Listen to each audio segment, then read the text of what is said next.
దేవుడు చాలా నమ్మదగిన వాడు. అయితే దశమ భాగం ఇచ్చేది మానుకోకూడదు. ఆయన చెప్పిన దానికంటే ఎక్కువగా ఇవ్వటానికి. అంటే నా ఆశ ఏమిటంటే ఇవ్వాలంతే. మా కొడుకు కూడా చెప్తూ ఉంటాను, నాయనా ఏది బిగబెట్టద్దు. మనం ఇట్లా ఇస్తూ ఉంటేనే అది అట్లా వస్తూ ఉంటుంది.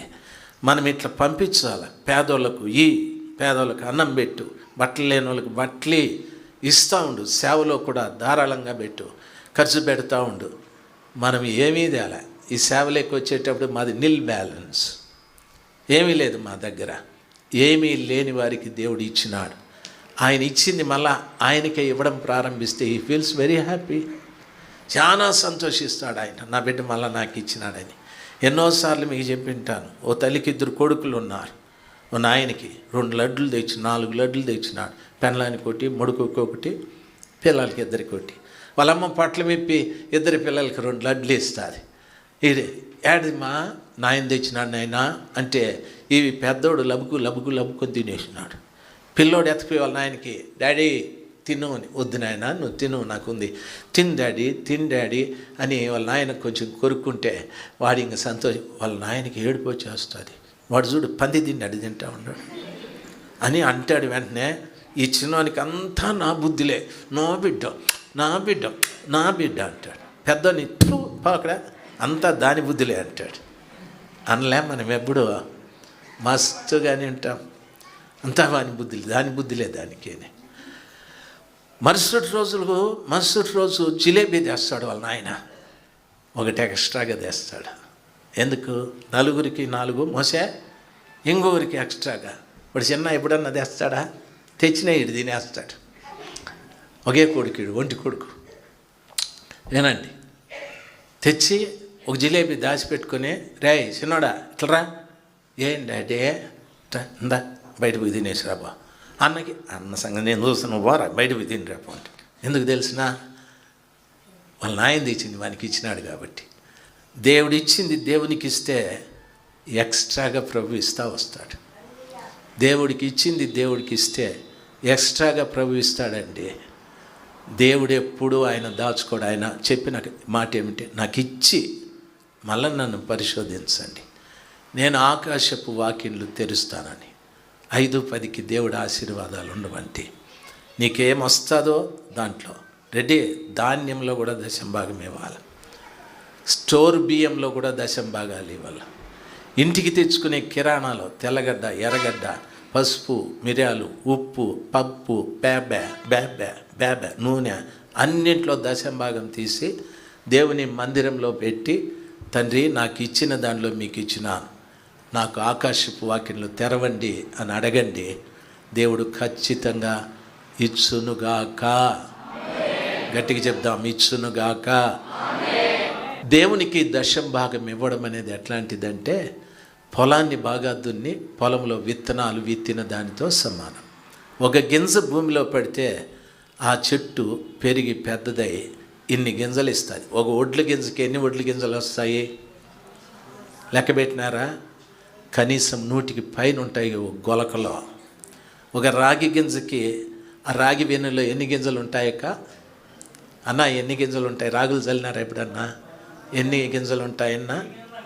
అన్న చెప్తా అన్నాడు 1000 గింజలు ఉంటాయని. ఒక భూమిని నమ్ముకొని విత్తనాలు దాంట్లో వేసినప్పుడు ఆ భూమి అంత ఫలసాయం ఇచ్చేటప్పుడు, దేవుని నమ్ముకొని దేవునికి ఇస్తే అంత ఫలసాయం ఇస్తాడు. ఆ భూమిని ఆజ్ఞాపించువాడు ఆయనే. భూమిలో పంట పండించడానికి ఉత్పత్తి చేయవాడు ఆయనే. ఆ గొప్ప దేవునికి ఇచ్చేది నేర్చుకోండి. ప్రతి మొదటి నెల మొదటి దినాన మీ 10వ భాగాలతో దేవుని సన్నిధానంలోకి వచ్చి ధారాళంగా నేను దేవునికి ఇస్తున్నాను, పాస్టర్ గారికి ఇస్తున్నానని అనుకోవద్దండి. 10వ భాగంలో మళ్ళీ గిల్లొద్దండి. 10వ భాగంలో గిల్లొద్దండి. ఉన్నీళ్ళు అంత్యాల పోయి ఇచ్చేదే అననీయ చెప్పింది మొగుడికి, సప్పీరా చెప్పింది. అంత వచ్చేస్తే ఎట్లా? అయితే ఏం చేద్దామే, కొంత దాచిపెట్టుకుందాం. ఆడోళ్ళు ఉంటారు గిల్లేదానికి. దేవునికి ఇచ్చేటప్పుడు అట్లా గిల్లి ఇచ్చుకున్నటువంటి పరిస్థితి ఉండకూడదు. ధారాళంగా దేవునికి ఇవ్వాలి. ఉపదేశం అది. 10వ భాగం ఇవ్వడం ఉపదేశం.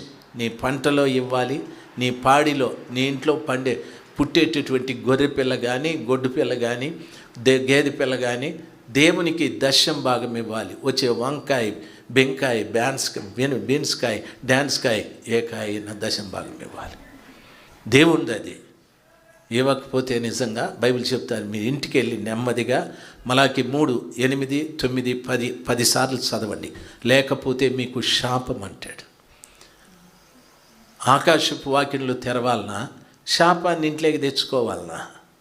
చాలా పర్యాయాలు మన పిల్లలు మనం ఎదురు చూసినంత అభివృద్ధిలోకి రారు. చాలా పర్యాయాలు మన శరీరంలో ఆరోగ్యం ఉండదు.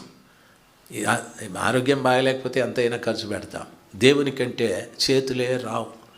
సైతాన్ ఏం చేస్తాడంటే ఇట్లు ముడిచేస్తాడు, ముడి చేతులు చూపిస్తారు. దయచేసి దేవుని పిల్లలు మీరు ఇవన్నీ కూడా నేర్చుకోవాలి. ఇది ఉపదేశం.